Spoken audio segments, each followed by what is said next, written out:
Merci, Monsieur le Président. Monsieur le ministre garde des Sceaux, ginnaaw bi ñu la nuyoo ñu ngi nuyu say collaborateurs profitons également di nuyu mes collègues honorables députés. Monsieur le ministre garde des Sceaux, man dama lay jottali li Sénégalais yi di wax sur le fonctionnement de votre département. Amaana sax dama lay fàttali loo xam ba pare la. Sénégalais yu bëri nee nañu sa liggéey département dafa yéex. Sénégalais yu bëri nee nañu Assemblée nationale jox na la liste de ses membres devant constituer la haute cour de justice. Nee nañu boobu ba léegi gis ñu benn acte concret bi ngeen posé.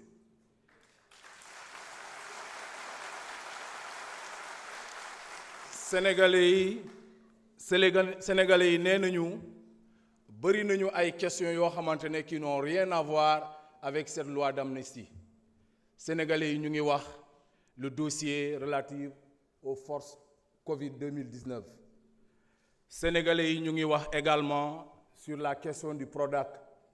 Sénégalais yi nee nañu à part mon voisin Mamina Daffé qui croupit aujourd'hui en prison, les cerveaux se pavardent encore dans les salons de la condescendance. Sénégalais yi nee nañ du yoon.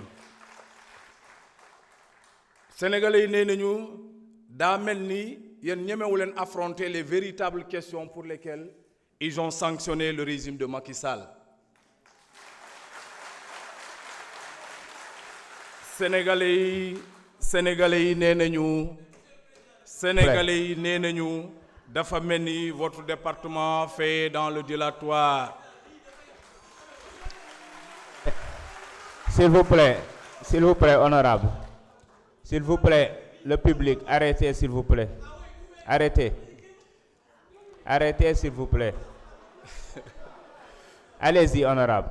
waaye monsieur le ministre garde des Sceaux, man damay rafetal njort man dama gëm ni da ngeen doon xaar cette loi-là pour ne pas faire dans l'illégalité parce que ñun ñoo wootee rupture te ñun waruñu doxale comme ñeneen ñi kon à partir d'aujourd'hui les députés vont vous donner toute la plénitude pour que ngeen mën a def seen liggéey.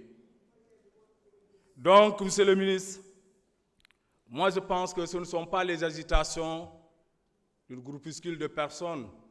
Et aujourd'hui, je me rends compte quand même, j'ai comme l'impression qu'il y a une intercoalition entre Takku Wallu et certains députés qui se disent non alignés. Mais les agitations ne pourraient pas nous perturber.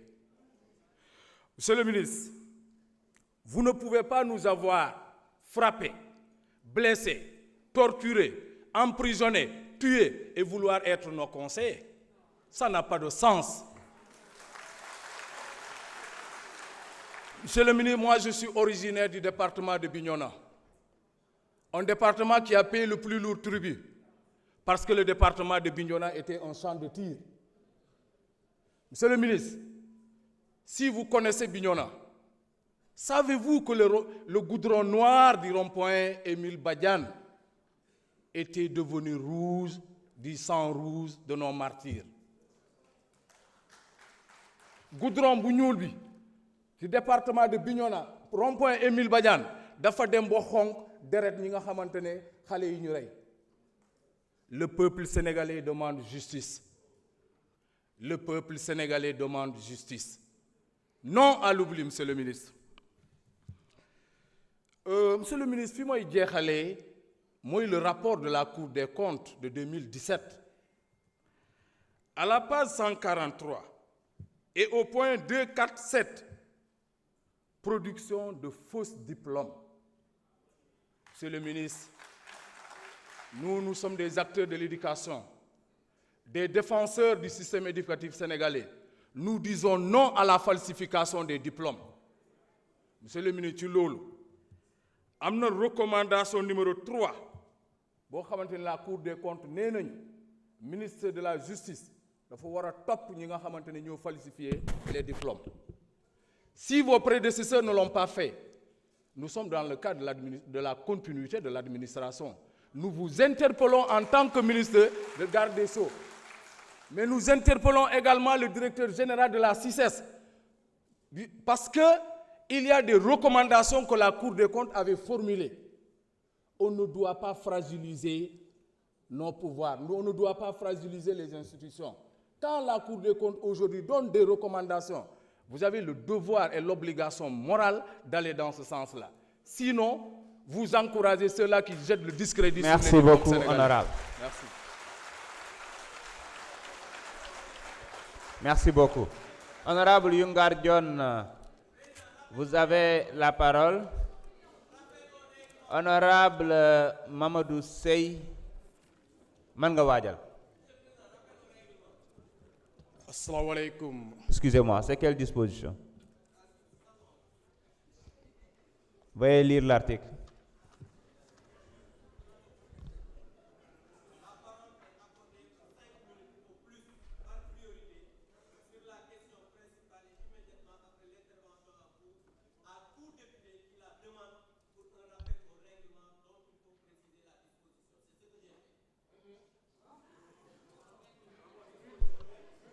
Vous voulez quoi exactement?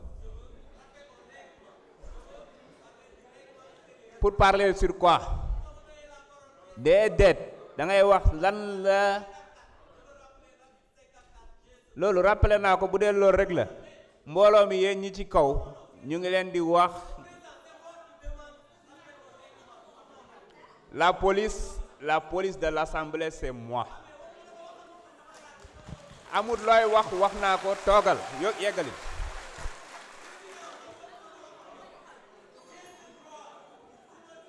Assalamu alaikum mbokk yi. Assalamu alaikum chers collègues. Assalamu alaikum le peuple sénégalais. Tey nag du ñu fi indi dafa di leeral la nga xam ne ni dafa lëndëmoon ci askan wi lëndëmoon ci li nga xam ne mooy la population sénégalaise voire même la population mondiale parce que lu tax ma wax loolu mooy loi bi nga xam ne ni mooy loi 2024-9 du 13 mars 2024 dafa soulever woon benn problème ba nga xam ne ni mooy problème boo xam ne ni pratiquement mën naa ne problème bu am solo la ba nga xam ne sénégalais yi dañ ci war a bàyyi xel parce que loi bi dafa couvrir woon ñépp ñi nga xam ne dañ defoon ñaawteef te ñu lal ko ci ndodd politique muy manifestation politique muy leneen ak leneen loo xam ne ni dafa lalloog lu niroog politique et ci loolu nag ñu gis ni dafa am ñoo xam ne ni dañu def ñaawteef yu jéggi dayoo maanaam dañu def ay torture dañu def ay crime ya nga xam ne ni fu mu toll ni loolu ñu bugg ko teg ci ndodd politique pour mën a rëcc ci loi bi sini frère sini collègue Amadou Ba ne loolu kat gis nañu ne ministre bu fi nekkoon ci jamono ministre de la justice ba nga xam ne ni moom moo doon prôné ni moom moo doon nekk ministre des affaires étrangères xam bu baax a baax li nga xam ne mooy solo su traité xam bu baax a baax li nga xam ne mooy solo su convention ñëw di défendre ne la nga xam ne ni moom mooy ñaawteef yooyu dafa loi bi da koy couvrir parce que bu nee loi bi du couvrir li nga xam ne mooy torture loi bi du couvrir li nga xam ne ni moom mooy des actes dégradants loi bi du couvrir li nga xam ne ni mooy yeneen fait waaye loi bi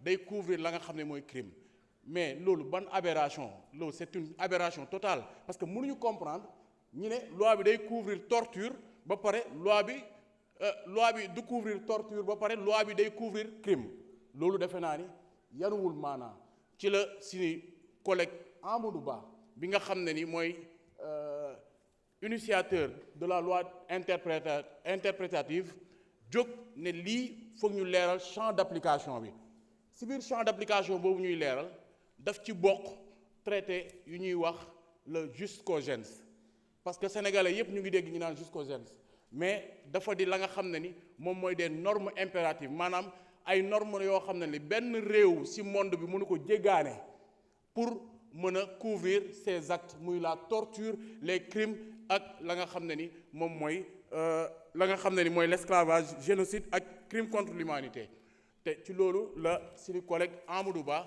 jëlee kàddu man nag cette fois-ci c'est avec une profonde conviction et un sens de responsabilité que je prends parole aujourd'hui pour présenter et justifier la loi interprétative de l'amendement introduit par notre collègue Amadou Ba numéro 2 sur la loi 2024-09 du 13 mars 2024 portant amnistie. Il est essentiel de rappeler que la loi d'amnistie a été adoptée dans un esprit de réconciliation nationale visant à favoriser la paix, l'unité et la cohésion sociale dans notre cher Sénégal.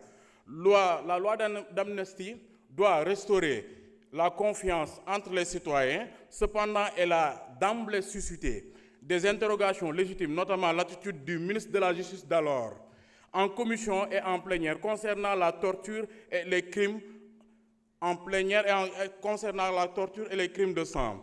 Ces préoccupations ont conduit à la nécessité d'une clarification et d'une interprétation.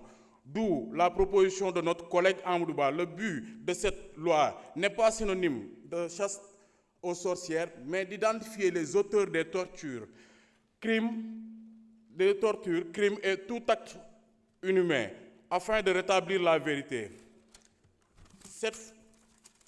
Cette situation nous permet de féliciter notre collègue Amadou Ba, mais de dire vive le Sénégal, mais de dire vive les forces de défense et de sécurité, mais de nous unir encore une fois taxaw pour ñu mën a voter bi ñun ñëpp loi bi ñun ñëpp pour mën a génne Sénégal ci li nga xam ne mooy guute gi jërëjëf. Merci beaucoup.